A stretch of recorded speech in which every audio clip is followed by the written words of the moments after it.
65 அரசு பள்ளிகளுக்கு கலையரங்கம் மற்றும் வகுப்பறைகள் கட்டித்தந்த சமூக சேவகர் டாக்டர் PT செல்வகுமார் அவர்களுக்கு பாராட்டு விழா நடைபெறுகிறது. இடம் பரணி ஸ்டுடியோ வடபழனி. அடுத்தபடியாக தமிழகத்திலே திராவிட முன்னேற்ற கழகத்தின் ஆட்சியை விரட்டி அடித்து தமிழகத்தில் ஆட்சி அமைக்கப் போகின்ற தேசிய ஜனநாயக கூட்டணியின் தமிழகத்திலே தலைமையேற்று நடத்தி கொண்டிருக்கும் ஐயா திரு எடப்பாடியார் அவர்களை எழுச்சியுரையாற்றுமாறு அன்போடு அழைக்கிறேன்.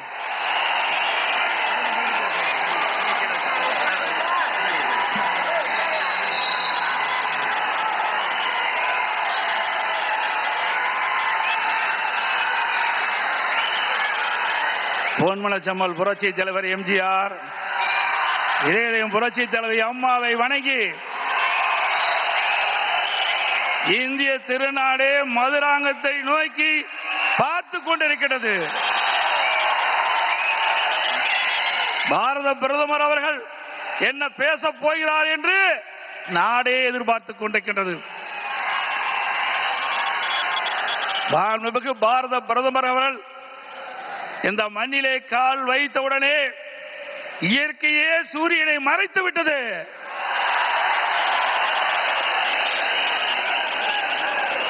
எங்கே பார்த்தாலும் மக்கள் வெள்ளம், மக்கள் கடல் போல் காட்சியளிக்கின்றார்கள். இந்த மதுராந்தம் பூமியே குலுங்குகின்ற அளவுக்கு மக்கள் வெள்ளம். இதுவே நடைபெறுகின்ற சட்டமன்ற தேர்தலிலே வெற்றிக்கு சான்று. இந்த அற்புதமான நிகழ்ச்சியிலே தேசிய ஜனநாயக கூட்டணி வெற்றி பெறுவதற்கு அடித்தளம் அமைப்பதற்கு முதலாக தேர்தல் பிரச்சார கூட்ட நிகழ்ச்சியிலே கலந்து கொள்வதற்கு வருகை தந்து உரையாற்றிருக்கின்ற மதிப்புக்கும் மரியாதைக்கும் போற்றலுக்குரிய பாரத பிரதமர் மாண்புமிகு நரேந்திர மோடி அவர்களே, நிகழ்ச்சியிலே பங்கு பெற்றிருக்கின்ற மத்திய அமைச்சர் மரியாதைக்குரிய திரு PS கோயல் அவர்களே, தமிழகத்தினுடைய மாநில பாரதிய ஜனதா தலைவர் முன்னாள் அமைச்சர் சகோதரர் திரு நயினார் நாகேந்திரன் MLA அவர்களே, மத்திய இணை அமைச்சர் அருமைச்சகோதரர் திரு S முருகன் அவர்களே, பாட்டாளி மக்கள் கட்சியுடைய தலைவர் முன்னாள் மத்திய அமைச்சர் அருமைச்சகோதரர் டாக்டர் அன்புமணி அவர்களே, அம்மா மக்கள் முன்னேற்ற கழகத்தினுடைய பொதுச் செயலாளர் மதிப்புக்கும் மரியாதைக்கும் உரிய சகோதரர் திரு TTV தினகரன் அவர்களே, தமிழ் மாநில காங்கிரஸ் தலைவர் முன்னாள் மத்திய அமைச்சர் மரியாதைக்கு திரு JK வாசன் அவர்களே, புரட்சி பாரதிய தலைவர் திரு பூவை ஜெகன்மூர்த்தி MLA அவர்களே, மரியாதைக்குரிய புதிய நீதி கட்சி தலைவர் திரு AC சண்முகம் அவர்களே, இந்திய ஜனநாயக கட்சியுடைய தலைவர் திரு பாரிவேந்தர் அவர்களே, தமிழக மக்கள் முன்னேற்ற கழக நிறுவன தலைவர் திரு ஜான் பாண்டியன் அவர்களே, பெருந்தலைவர் மக்கள் கட்சியுடைய தலைவர் திரு NR தனபாலன் அவர்களே, முன்னாள் ஆளுநர் திரு தமிழிசை சவுந்தரராஜன் அவர்களே, முன்னாள் பாரதிய ஜனதா தலைவர் சகோதரர் திரு அண்ணாமலை அவர்களே, மற்றும் மேடையிலே வீற்றிருக்கின்ற கூட்டணி கட்சியினுடைய தலைவர்களே, நிர்வாகிகளே, மேடையிலே வீற்றிருக்கின்ற அனைத்து இந்திய அண்ணா திராவிட முன்னேற்ற கழகத்தினுடைய தலைமை கழக நிர்வாகிகளே, மாவட்ட கழக செயலாளர்களே, நாடாளுமன்ற உறுப்பினர்களே, சட்டமன்ற உறுப்பினர்களே, வாரி சிறப்பித்துக் கொண்டிருக்கின்ற தேசிய ஜனநாயக கூட்டணியில் அங்கம் வைக்கின்ற கட்சியினுடைய தலைவர்களே, நிர்வாகிகளே, தொண்டர்களே, பெரியவர்களே, தாய்மார்களே, ஊடக நண்பர்களே, பத்திரிகை நண்பர்களே, கழக உடன்பிறப்புகளே, அத்தனை பேருக்கும் என்னுடைய முதற்கண் வணக்கத்தை உரித்தாக்குகின்றேன்.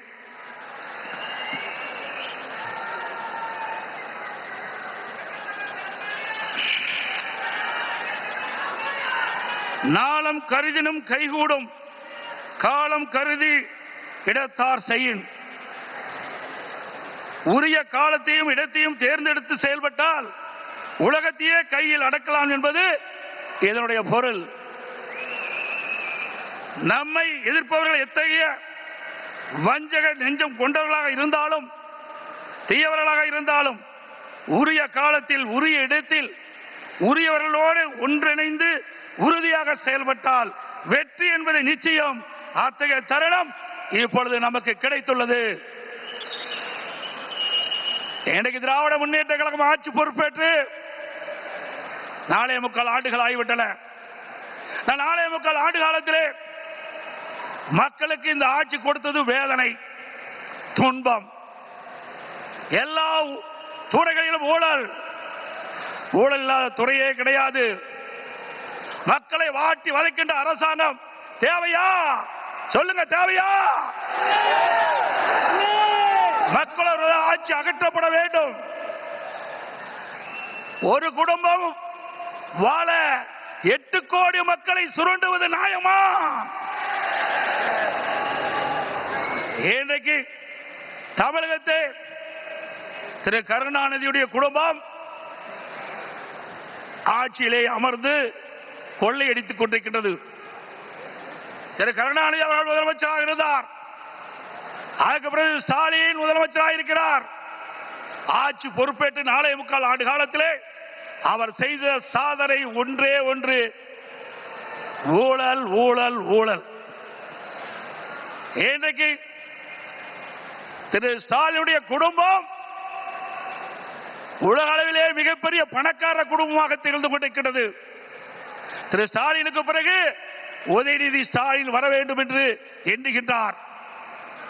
திராவிட முன்னேற்ற கழகத்தில் எத்தனையோ பேர் உழைத்தவர்கள் இருக்கின்றார்கள்.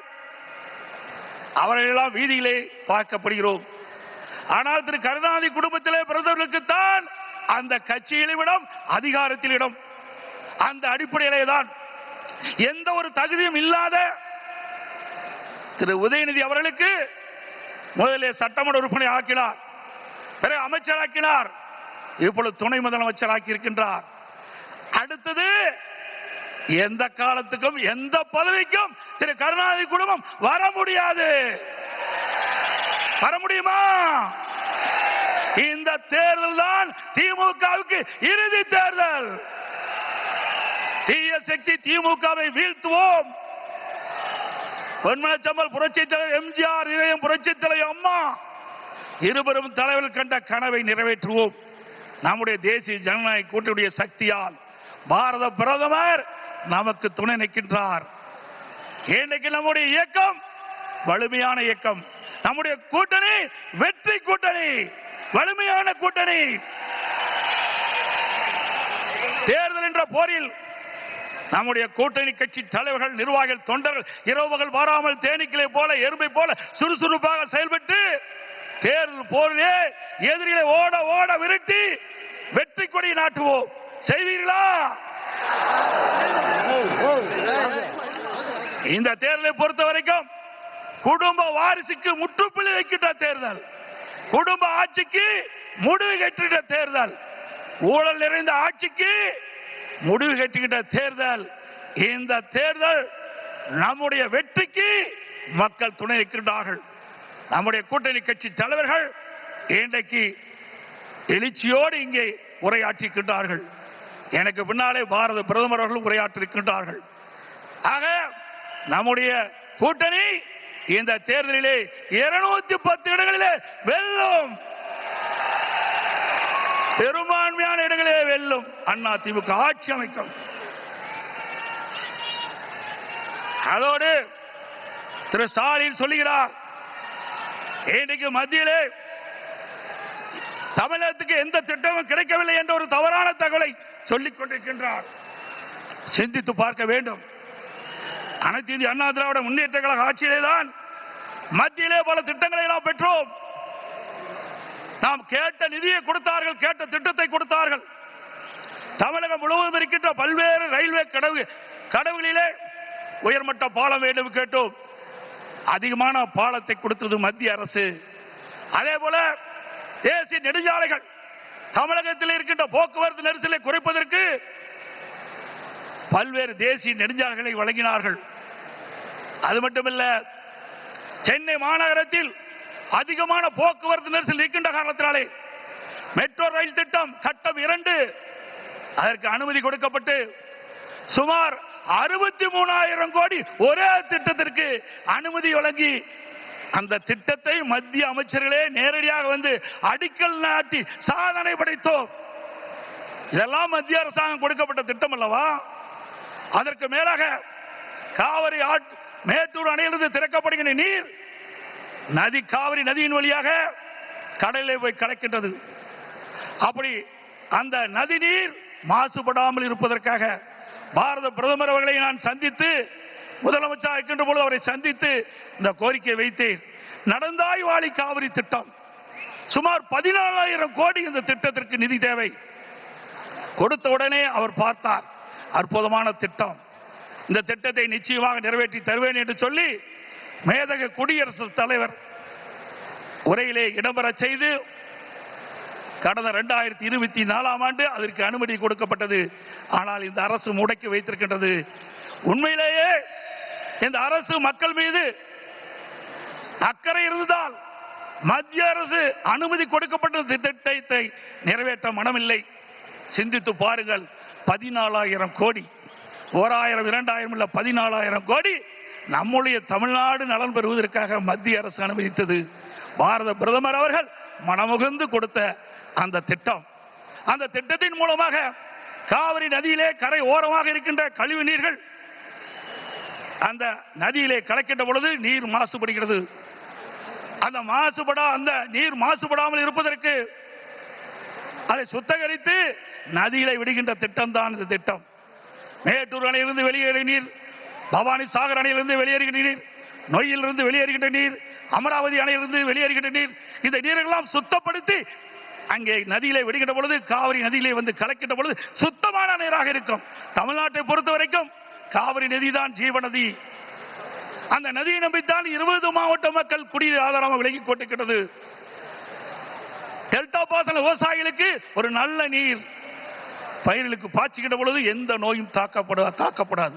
அப்படிப்பட்ட அற்புதமான திட்டத்தை நமக்கு வழங்கினார். அரசியல் காழ்ப்புணர்ச்சியின் காரணமாக அந்த திட்டத்தை நிறுத்தி வைத்திருக்கின்றார்கள். மீண்டும் உங்களோ ஆதரவோடு தேசிய ஜனநாயக கூட்டணி அதிக இடங்களே வெற்றி பெற்று நம்முடைய கூட்டணி அதிமுக ஆட்சி அமைக்கின்ற பொழுது பாரத பிரதமருடைய ஆசியால் இந்த திட்டம் நிறைவேறும்.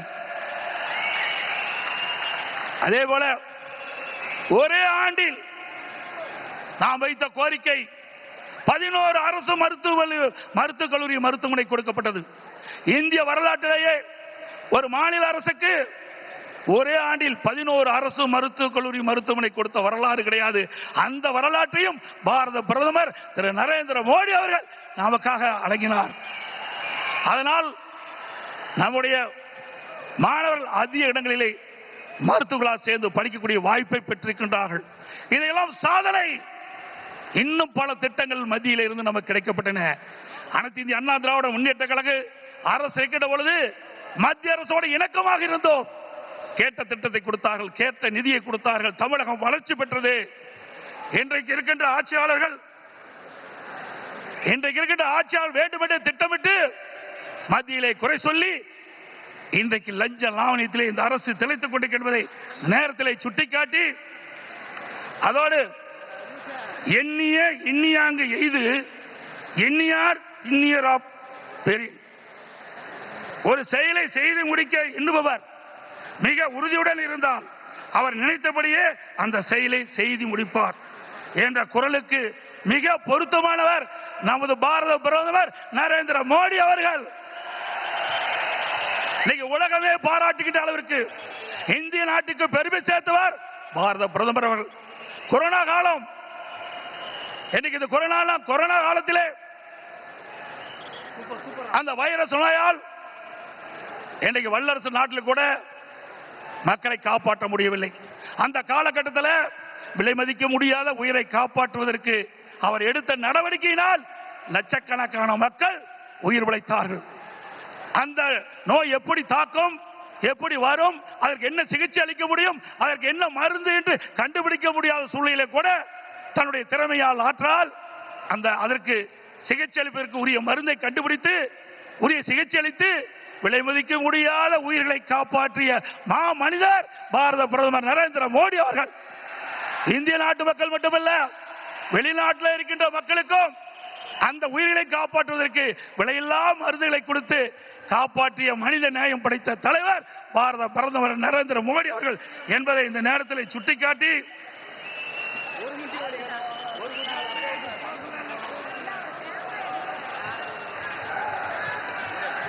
உறவுக்கு கை கொடுப்போம், உரிமைக்கு குரல் கொடுப்போம் என்ற அண்ணாவின் கொள்கையை உறக்க கூறி பொன்மனச்செம்மல் புரட்சி தலைவர் மற்றும் இதயம் புரட்சி தலைவர் அம்மா வகுத்து தந்த அமைதி, வளம், வளர்ச்சி என்பதை நாங்கள் தாரக மந்திரமாக என்று கூறி எங்கள் பயணத்தில் உறுதியாக எங்களுக்கு ஆதரவு கரம் நீட்டிய பாரத பிரதமர் அவர்களுக்கும் தேசிய ஜனநாயக கூட்டணி கட்சி தலைவர்களுக்கும் தொண்டர்களுக்கும் மீண்டும் ஒருமுறை நன்றி தெரிவித்துக் கொள்கின்றேன். மக்களை காப்போம், தமிழகத்தை மீட்போம். By by Stalin. நன்றி, வணக்கம்.